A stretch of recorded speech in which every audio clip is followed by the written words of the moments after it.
try to get a little bit more insight on who the number one pick into tomorrow night's draft will be. Percy Allen, the Seattle Times, covered Husky football and basketball. A couple Huskies coming to Philadelphia. And Markelle Fultz, seemingly his name will be announced tomorrow night as the number one pick. Percy, welcome to the show.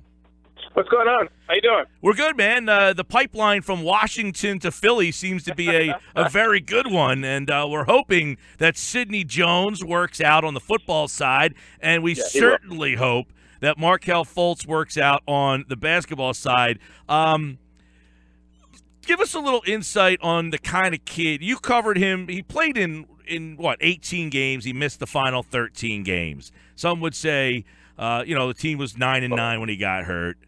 What kind of kid did you see as a competitor, as a freshman in a completely far away spot from the East Coast? What'd you learn about him?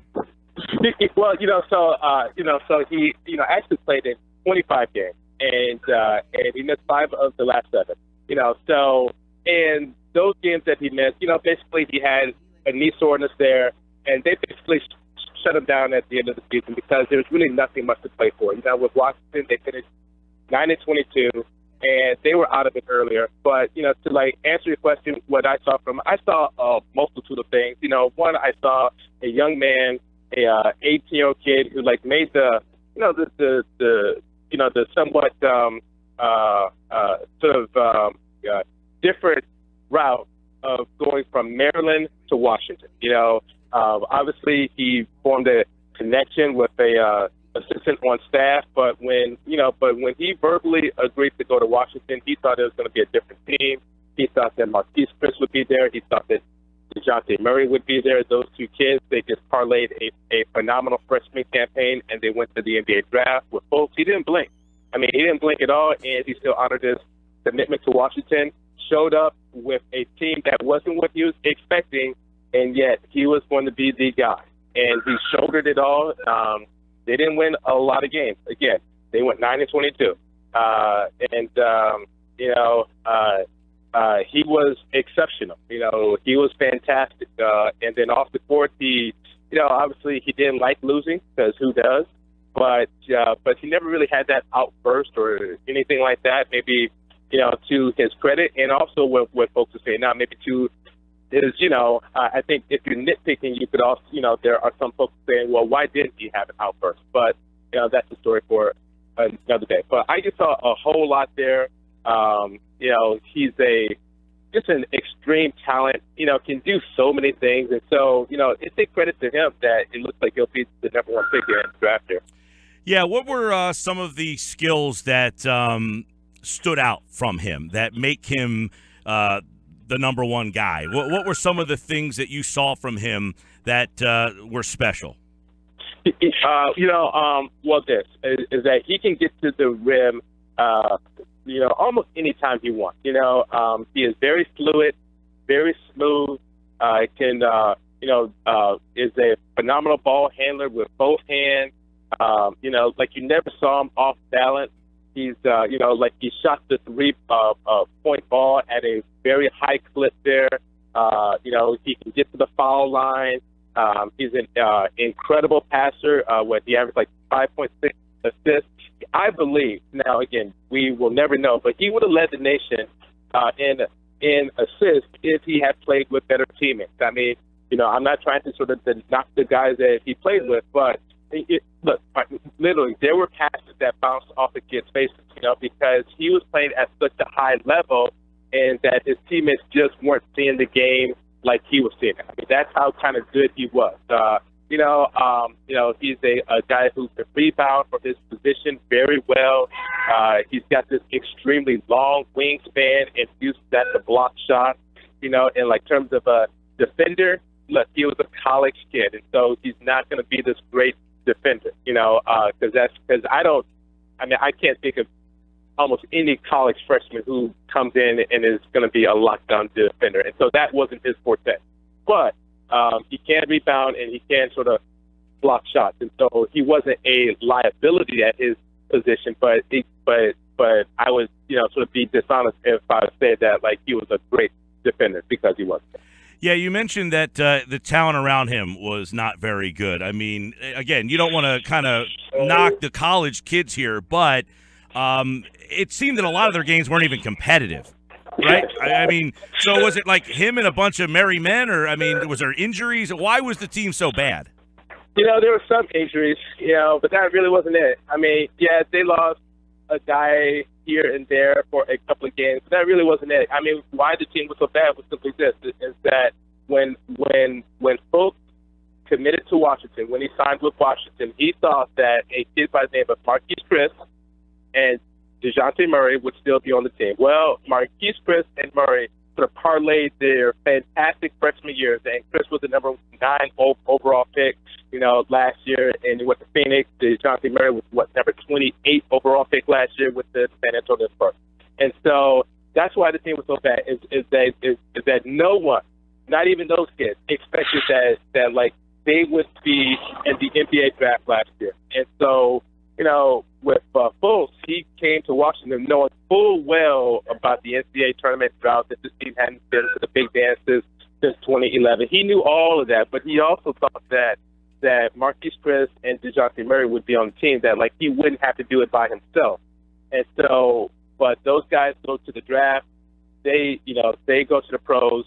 Fultz still honors his commitment to Washington, shows up, and he's basically playing with a bunch of role players, nice college players, but they just weren't at his level.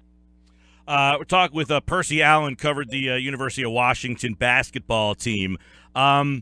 This kid, he seems pretty humble, seems like a nice kid. Is that accurate? I mean, is he these kids come into the league, the number 1 pick, you worry about how they're going to fit in. Are they selfish? Do they want to be the man? What kind of vibe do you get from him in that front?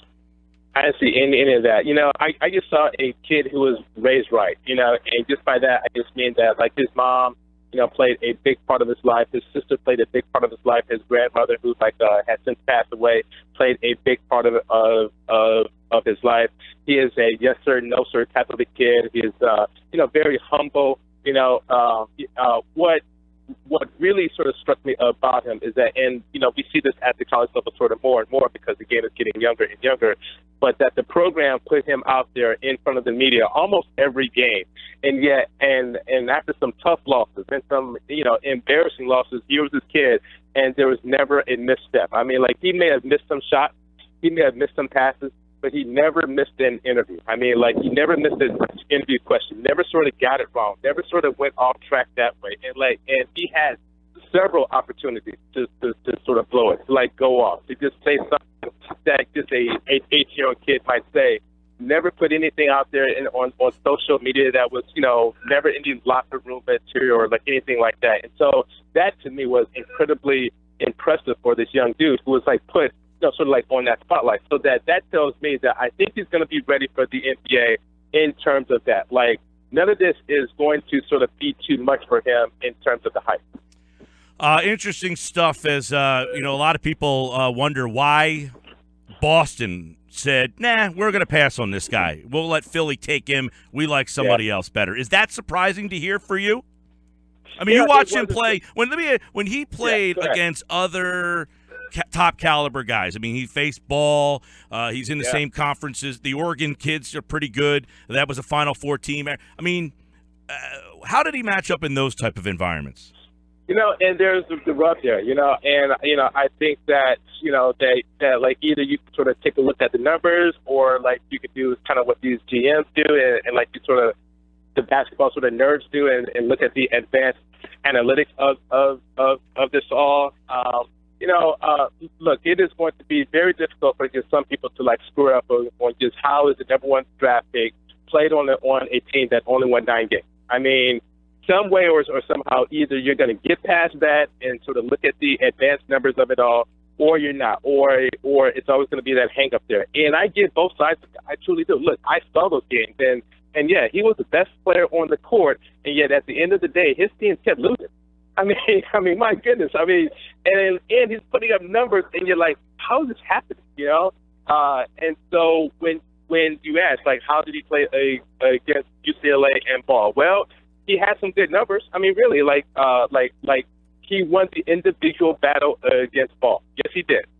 But you know what? At the end of the day, that game wasn't close. It was over 6 minutes into the game. And that's not all Markelle's fault. It was just, he just played on a team that wasn't built to win. And so, that question is going to dog him for a long time. Now that's kind of like why Boston may have passed on him. I think that Isaiah Thomas type of a situation really played much into that. Can Isaiah and Markelle play together? Basically, Danny Ainge said, look, I don't even want to try that. I think they believe in, who they have there. And so the idea of having two elite point guards didn't really make much sense for Boston. Move the pick. If you believe the reports, they'll draft Josh Jackson, who seems to fit much better with their team. Quick, give us your thoughts on Sidney Jones. What kind of kid is he? Phenomenal. I mean, when he gets healthy, oh man! And again, talking about just a guy reserved, not going to have a whole lot to say with the media and whatnot, but just knows his craft. Keep an eye on kind of what sort of Washington Huskies and sort of their defensive backs are doing in the league. We saw, there's just a lot of them now, and they are being trained the right way. I mean, I thought the kid was the best. I said I was on. Now, I'm not trying to toot my horn here. I was on him early. I thought he was going to be phenomenal from the second game on. Nobody threw to his side, and there was a reason for that. I think when he gets healthy, and I hope they give him the time and everything, is that he doesn't come back early. But when he's healthy, when he's right, he is the lockdown corner. All right, Percy Allen has seen a lot of very talented players, even the number one pick in the WNBA you got a chance to watch as well.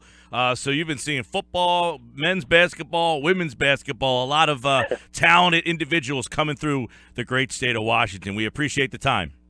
No problem. Anytime.